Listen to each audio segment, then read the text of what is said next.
So I could reflect back to the 70s when, first of all, the whole notion that you could work on women's rights as a full-time occupation and preoccupation and get paid for it in the 70s was really a pipe dream, right? I mean, there weren't real jobs. There were some, but very few.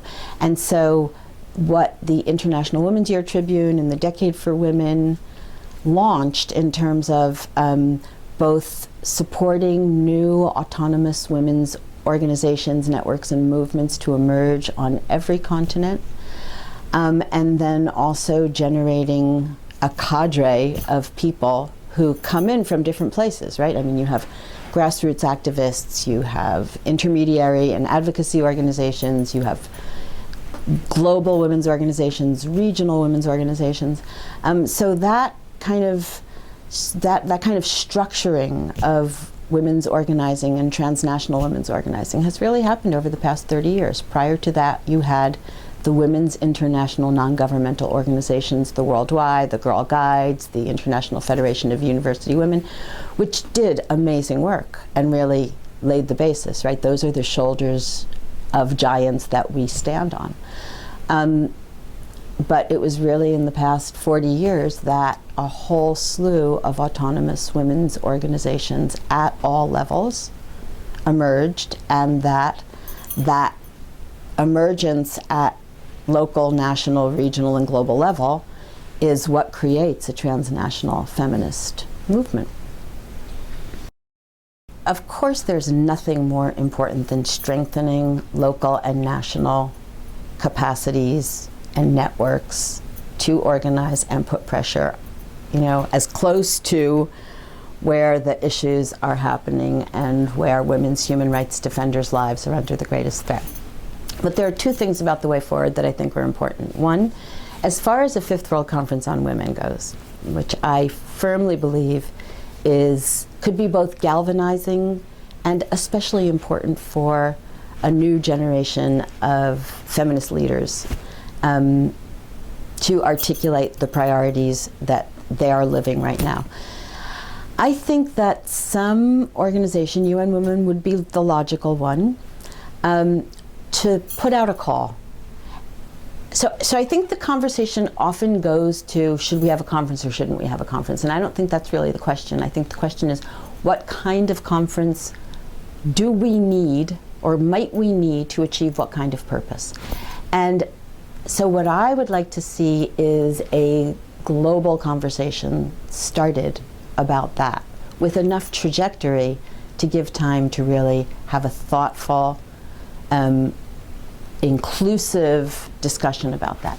And so we were thinking that, well, what if UN Women put out a call and asked for, groups, think tanks emerging in different regions to think about that. So what kind of conference process, not a conference, what kind of process would actually strengthen transnational networks and local and national networks? So let's open it up. Let's not assume that what happened before needs to happen now, but let's ask the question and bring all the creativity and connection and ideas we have, right, to be thinking differently about this, which will also, by the way, help the entire UN and help global governance negotiations in general. So I'd like to see some process by which that starts to get discussed, acknowledging what we gain from past processes, but really thinking about going forward. And of course, just to state the caveat, the Beijing Platform for Action is not under negotiation. It's not to be opened up. The Nairobi forward-looking strategies were not opened up to come to the BPFA and you don't do this. So that's one thing.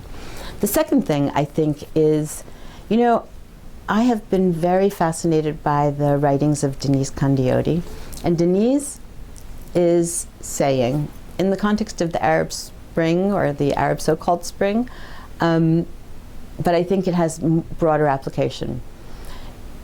When you look at what's happening on the ground, whether in, sexually harassing women who come out to protest in Cairo, or the massive demonstrations about sexual assault in India or the young women here on college campuses who are coming forward around sexual violence. Denise's point is, if you see the backlash against those young women and men as patriarchy as usual, then you're missing the script. That patriarchy is changing in part because of the success of women's organizing and women's movements.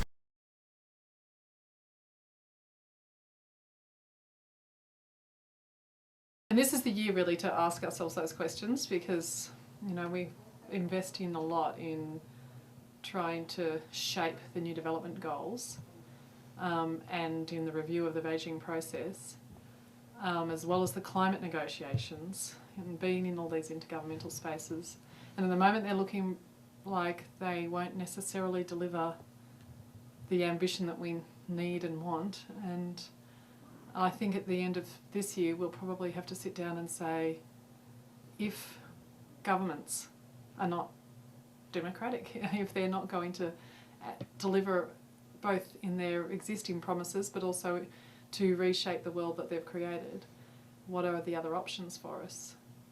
But on the other hand, we've found that there is some advantage in being in the space, which is basically the, as you say, the transnational space it gives us, the possibility to come together and bring a collective voice to, you know, to tell the governments directly, but also to shape our own space. I think that's been one of the things that we've found at the regional level that we've done probably for the first time really in the last few years, is use the UN space at the regional level to try and create greater solidarity amongst civil society and amongst women's movements, and at the sub-regional level. And even if we're not really getting strong outcomes from governments, we're in spaces where some women don't have any space at the national level. They have no space to talk to their governments. And then if they can find that space at the regional level, they're in the room with the government, they can make them accountable, they can potentially at least hear what their governments have to say, but also hopefully respond and hopefully engage. They've appreciated that. They've appreciated the fact that they're actually getting a voice in a process where they're shut out at the national level. And then coming together and seeing what we can do collectively. So I certainly think we cannot put our ambition and hopes into these processes as the end. I think they have to be a means, and not even a means to create stronger language, but a means to have a stronger political voice and a stronger movement.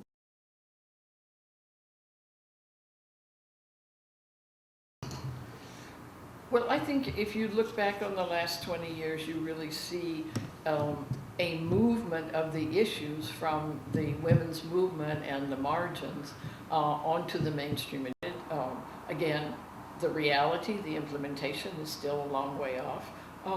And perhaps the biggest sign of success is the backlash itself. The recognition that women are an important political force. What are some of the key challenges you think we're going to face and that we're going to be leaving as our legacy to the younger generation of feminists? Well, I think one of the big challenges that we have now that we need to address before Beijing Plus 40 is the growing gap between women who are benefiting from the changes that feminism has brought and the women who've been left behind. And I see this when we talk about poverty. It's not only poverty, it's also situations where women are marginalized, rural areas where even the women who may not be poor are still living out very tradition-bound lives, where the kind of rights that we want to see available to women, even in the rural U.S., it's very hard for anyone to be a feminist and to really live out those ideas because of growing conservative pressures on women.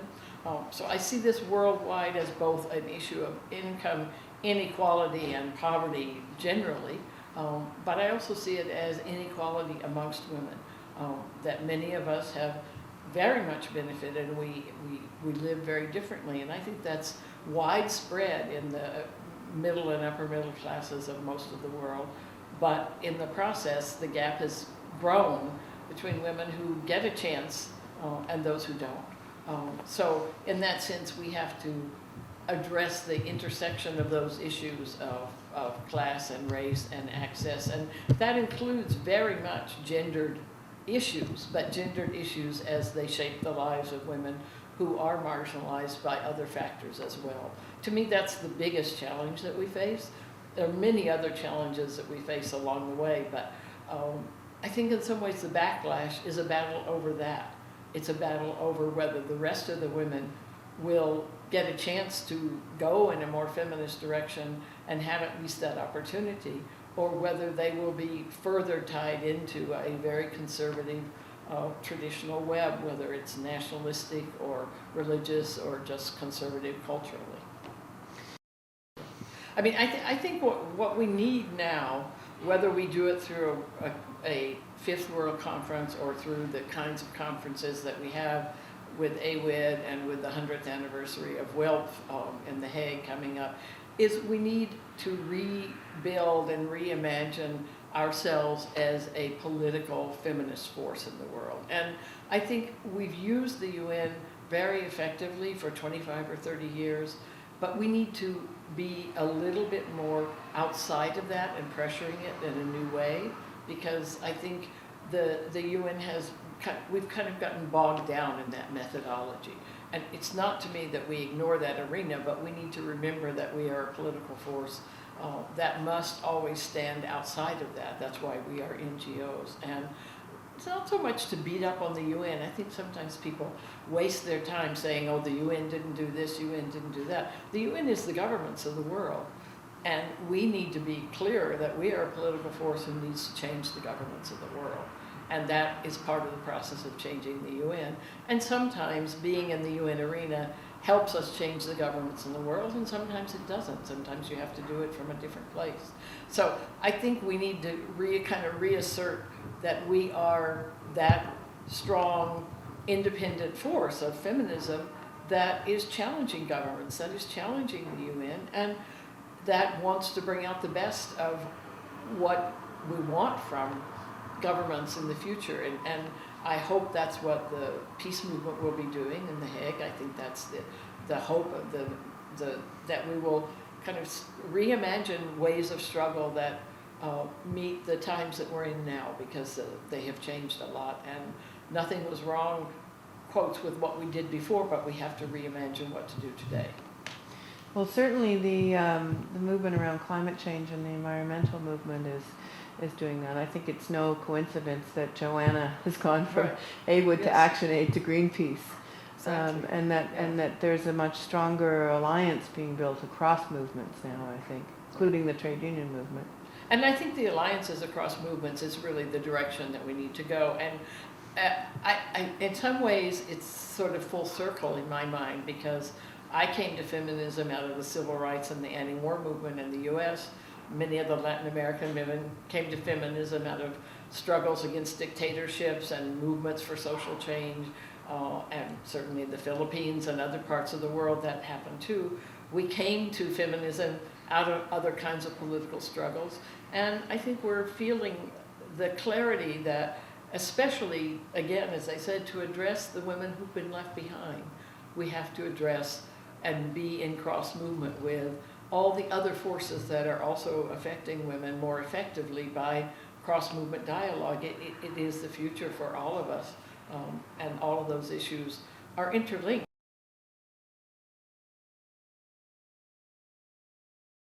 Maybe what we need to think of more is making that link between the work that's being done at grassroots level in our communities with the multilateral system to inform and change the multilateral system. At the moment there is a disjunct. And it could be that we have invested so much in making these processes work that we have forgotten to elevate the voices of those who really are working grassroots. It could be that. We have to work and engage with the multilateral system to a greater or lesser extent. It's the only game in town at the moment. It's the only one that is going to stop war eventually.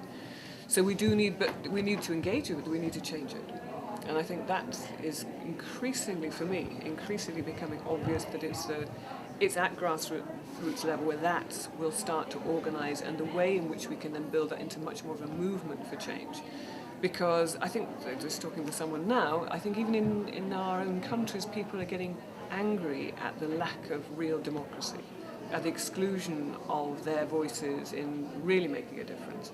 Because it's we could talk about corporations, we could talk about how the macroeconomic system is now dominated by so few, we can talk about how few people own so much of the world's wealth and the huge discriminations that emanate as a result of that. So I think it's becoming known, and once it becomes known, what we need to do is to organise so that that knowledge is then translated into actions which will lead to a difference. And it won't all just be through the multilateral system. No, it won't. But I think it's, as I said, it is one piece of the puzzle, but not the complete puzzle.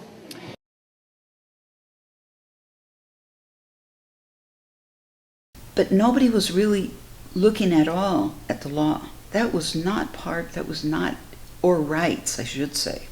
That was not part of the framework, and it didn't fit in. And if I sat down and took a little time, I could probably track these various trends that I saw, and then they'd suddenly fall out of a favor, and then we'd be on to something else. But at the point that we started, and even phrasing this, coming to this term, was that it's not just about basic needs. It's also about basic rights and women's awareness of their rights. So one of the things that we, in all of the teaching, we just, and the women would just concur with this everywhere in the world, that most women did not think of themselves as subject to rights. In Nairobi, 1985, equality, development, and peace. So we started raising issues like violence against women, and they'd say, hey, what does that have to do with development? So the attempt to really engage women in this process of analysis, of developing a conceptual framework to look at their own situation and try to then develop strategies to change things. And then we started to look at some of these issues from that perspective of human rights. So that also began to permeate our basic framework, and then we started to look again at how you would use, basically how you could use the human rights in order to achieve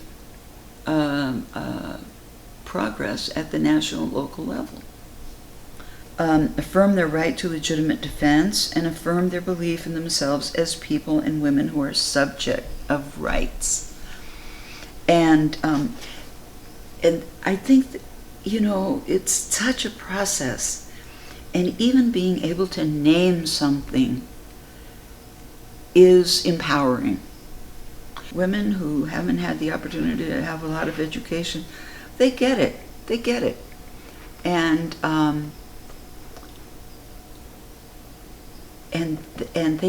And they also get really excited when all of a sudden they have some new vocabulary to talk about these things, talk about their own experiences.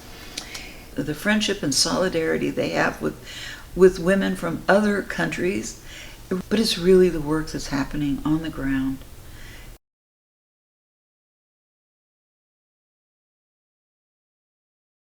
First heard about human rights when I was working in Geneva, because in those days, in the 70s, very few people spoke about human rights, much less women's human rights wasn't even in the horizon yet. But I thought I could really do things with this human rights notion, of equality for all.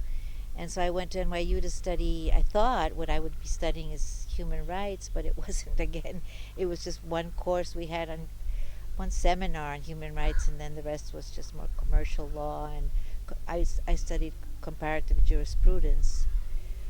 But being in New York permitted me to go to the first CEDAW meeting, the CEDAW session. For some reason that I have to investigate. Why was it meeting there in New York when it was still in Vienna in those days? This was 1986 or 1985.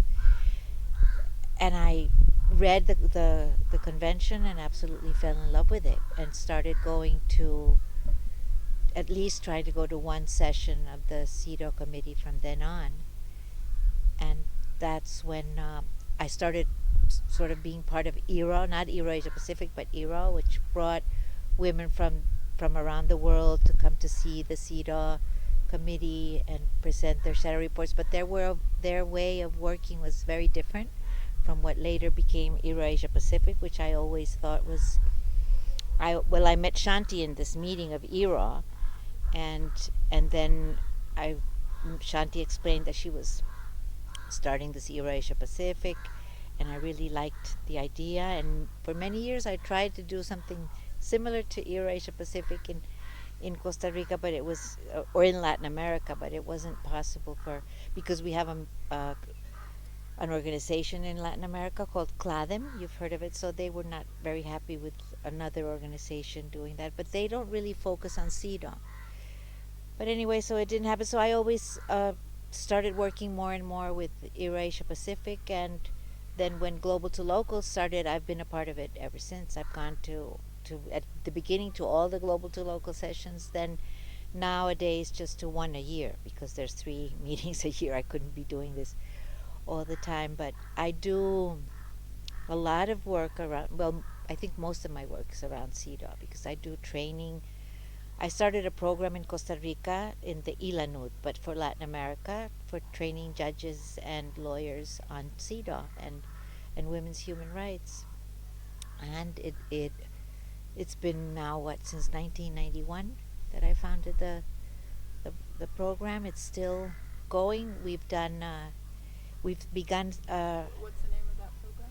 It's called the Women, Gender, and Justice Program of ILANUD, which is the International Instituto Latinoamericano, Latin American Institute of the UN for Crime Prevention.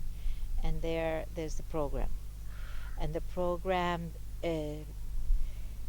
does this training, but we also started this. We thought, well, we need to get to the Supreme Courts or the constitutional courts of Latin America, because we were getting to the judges.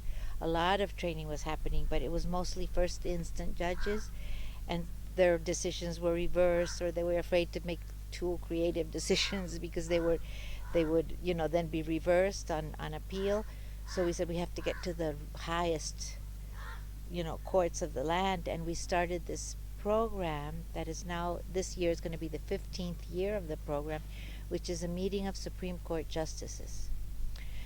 And we do that once a year, and we started this peer teaching thing where we ask specific Supreme Court justices that we know have good thinking to talk about issues, right, and how they've made their decisions based on CEDAW, and more there are many decisions of the Supreme Courts and constitutional courts based on CEDAW. So they teach each other. I usually give one main the principal lecture or the speech at the beginning, and then they go into groups and sort of discuss. Do I stop? And it's the women in Central America, for example, the indigenous women in Central America, who are taking the lead in the defense of the land, right? In Guatemala and in Honduras, you see it much more than in other places, but and in Mexico, obviously. But in Guatemala, it's the indigenous women who put themselves, against the big transnational mining companies or whatever, all the transnational corporations, and they're getting killed like flies also, which is something that has then aroused the rest of the women to come in support, and has helped women see that this is a form of violence against women also, when they kill women because they're defending their land. And so there is much more cohesive now, or solidarity between the feminist movement in Honduras, for example. You see the feminist movement and the campesino movement or the indigenous movement are very close in the work that they're doing against this horrible state that they have, which is really a puppet state of the corporations. the UN has changed also. One way, in the 90s, we didn't even need to be in the church center. We could go into the New York headquarters. We could go in. You didn't need to be. There wasn't all this security. I remember we would go in the main door many times, and after the Twin Towers, that's when things got worse for women or for everybody that wants to go into the UN, right? Because now you can't go in unless you have ECOSOC status, and every time you go in and out, you have to go through security. It's very complicated. Plus, many states who had accepted that NGOs be present in different conferences are now really adamant that there's no place for NGOs there. And many times NGOs don't understand that this is not our space. I mean, we've won some entrance into the space, but it's a I always tell my students and participants, it's like a club, like the country club.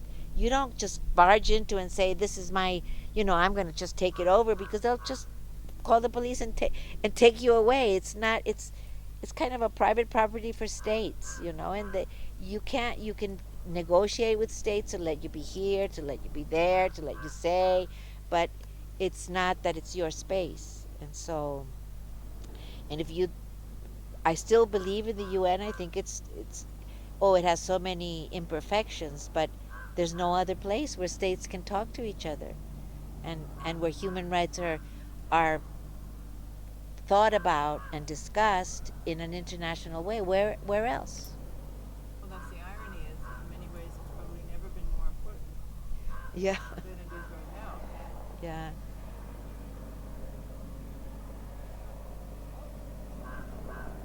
Maybe they got a different landing pad. Yeah, I think they're going more over there, right? They're landing. But that's what you were saying. I just want to say that it is so important if we understand that we all have a role to play, and not everybody has to be going to court, and not everybody has to be doing trainings, and not everybody has to be doing films or doing stories, but we all have to really value what we do and what we can do best. And I love that story, the hummingbird story, because if everyone did what they have to do or can do because of their capacities and skills, then we don't have to be saying, oh, but you get all the glory. I mean, the glory is given to international work because people give it to it. It's not more glorious than doing grassroots work. That's just as important.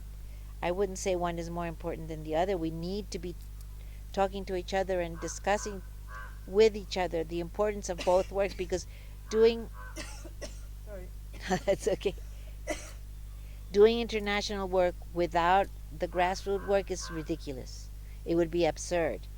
And doing grassroots work now without the richness that the international brings you, and the solidarity of other communities, and the understanding that when you understand all harmful practice and you see that patriarchy is all over the place, it's not about being against indigenous people or against Africa when you're against FGM. It's because we are against any practice that is discriminatory or harmful to women, or that violates human rights. And when more and more people understand that, we begin to have a common language, which is really helpful. And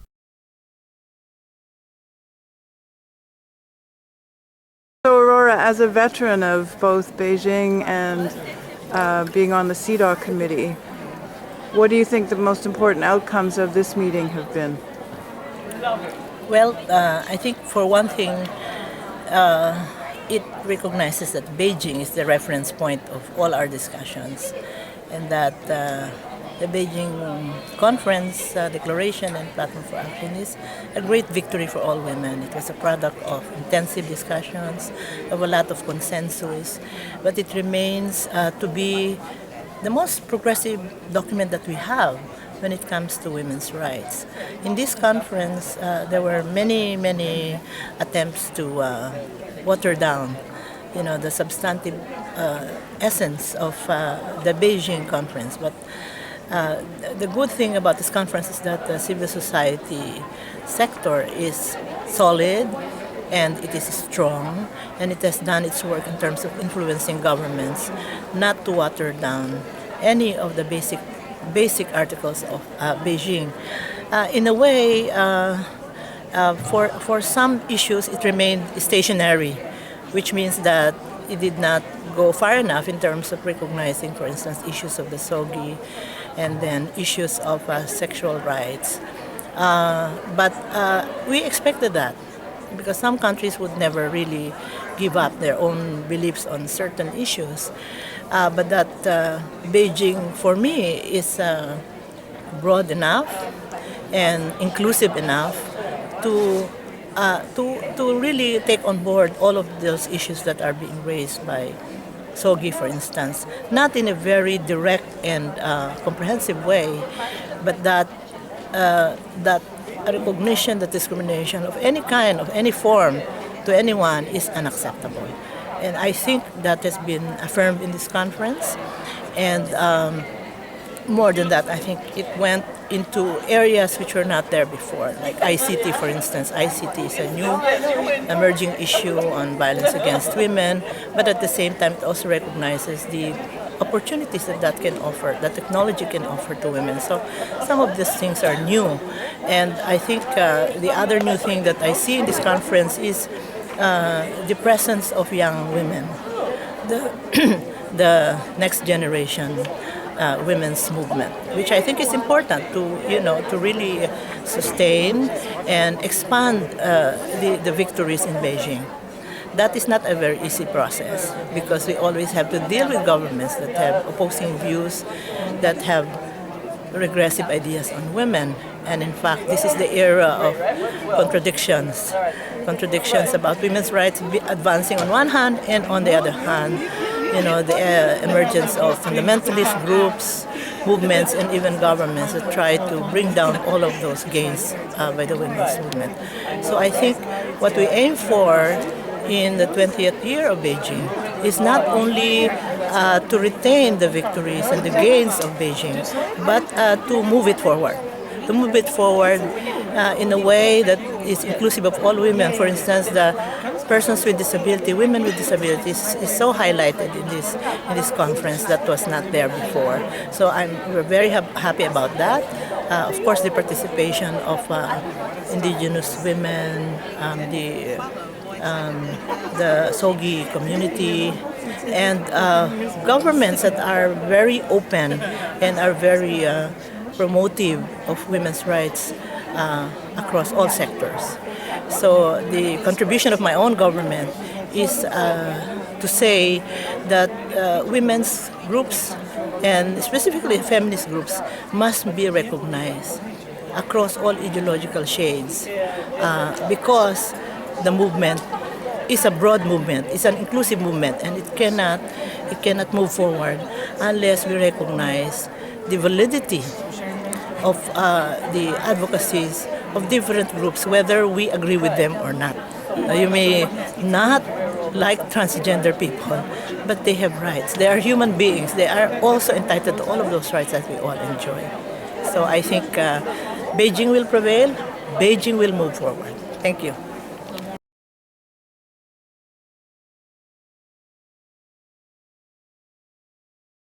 Okay, since Beijing, we have continued to visibilize the issues of women. I think that has been, to an extent, made globally. And then when it comes to women in decision making, you'll recall that at the time of Beijing, we were about at 10.5. Now we are like 22%. If we are talking about the globe and the continent where I'm coming from, actually our statistics are kind of aligned with the global averages because we are at about 24. However, these gains, we tend to make them up there, like representation of women in parliament. In a few of our countries, speaking of SADC, our region, some of the countries are making headway even in local government levels, such as Lesotho.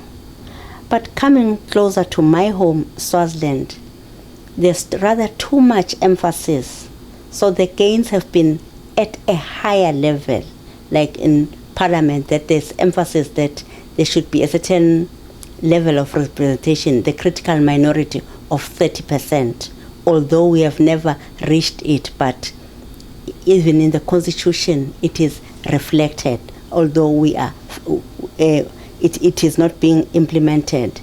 However, we're still failing to make gains right at the bottom, at grassroots level. And then on the other hand, there has been a lot of backlash.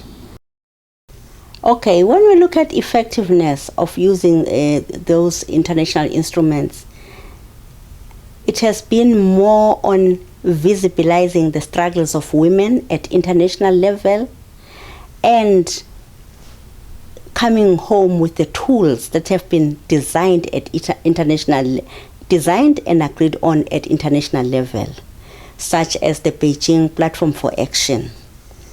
However, when it gets to home, there are serious challenges, bearing in mind that, of course, engaging at international level takes a lot of time for the very people that are supposed to be working at national level.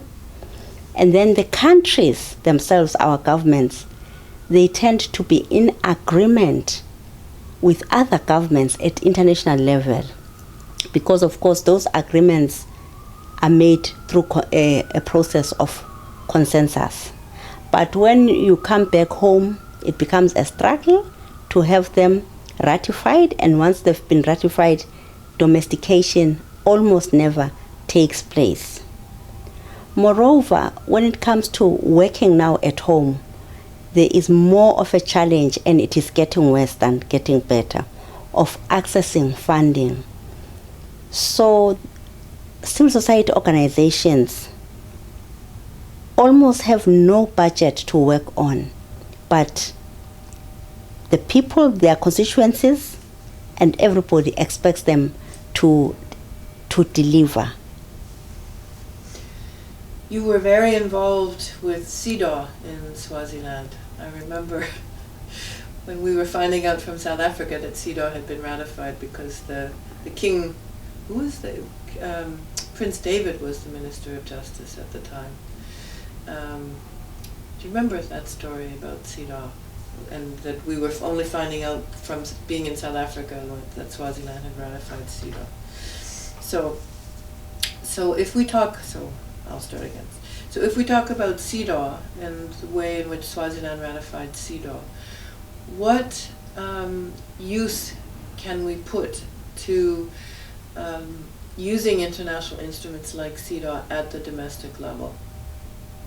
So what I'm thinking of is how we use CEDAW to organize around. So you can either go to the CEDAW committee and do shadow reports, but also you can use CEDAW itself as an organizing tool. So how can some of these international laws, international processes be used by civil society as organizing tools? Okay. I think what is most important is for us, civil society, to understand that these international instruments, they are not for our governments. We need to understand that our governments are the duty bearers, and that we further need to understand that we have a responsibility of making sure that our constituency, the women, understand the contents thereof. Because so long as they do not understand fully and appreciate that these are their rights, not privileges. Sorry. Sorry.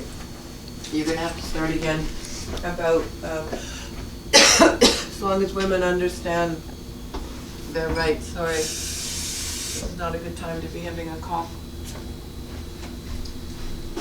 Okay. As long as women, so start there.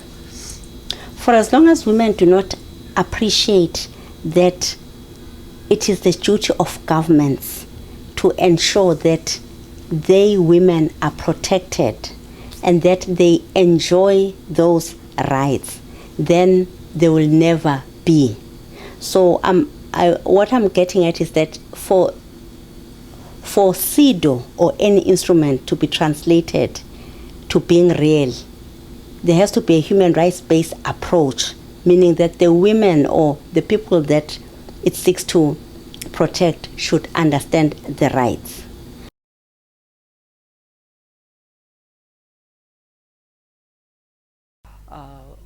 Would not be relevant if women from the national and local level did not contribute to that discussion. That is the idea. And that idea was really mooted by Avon Fraser, you might know her, from the University of Minnesota, the Women and Public Policy Division of the Humphrey Institute.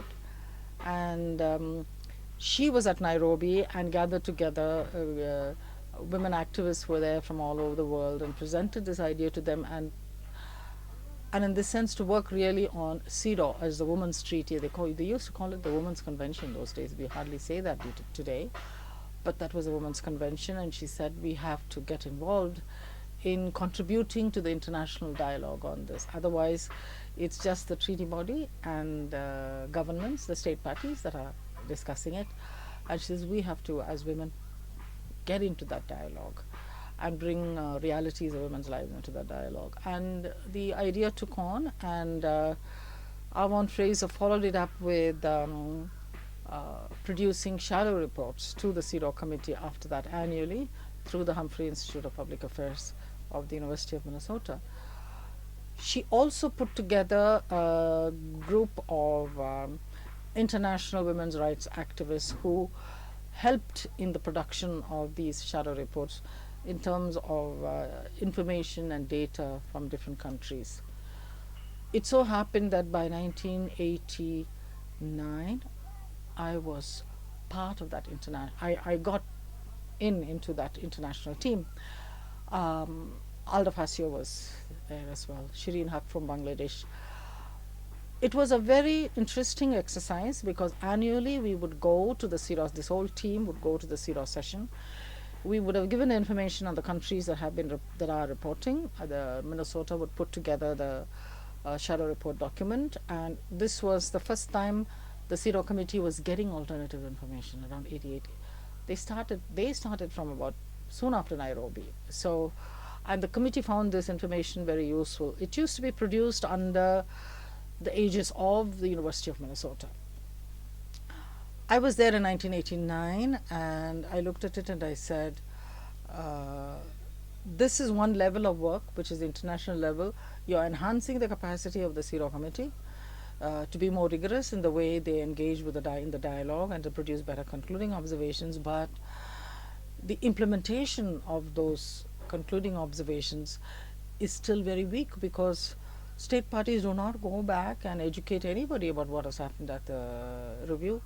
And women from these reporting countries don't even know that this review is taking place. Very few people at that time knew about the CEDAW Convention. So there's a huge gap. And the second thing was, while an international team and the own research capability of the University of Minnesota was bringing the data together, we were doing it without the wisdom of the women on the ground. You know, this was a very academic exercise, what we thought was important. And I said, that was the other thing. I said, how are we so confident that this is the information that should go to the committee? So I said, we must start work on the ground at the national level and involve women at the national level.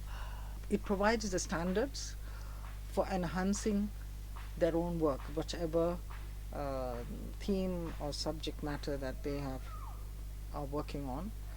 And therefore, the concept of equality and non-discrimination has to be integrated into their own work. That their work, if it's health or if it's employment or violence, first of all, that a human rights approach has to be taken.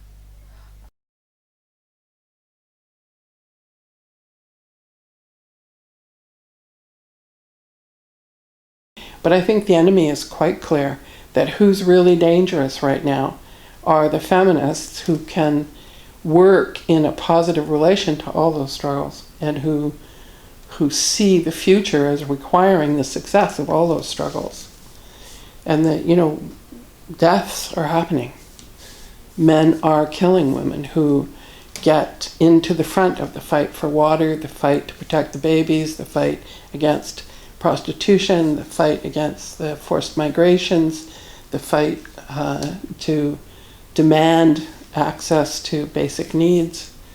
It's a very dangerous time for feminists.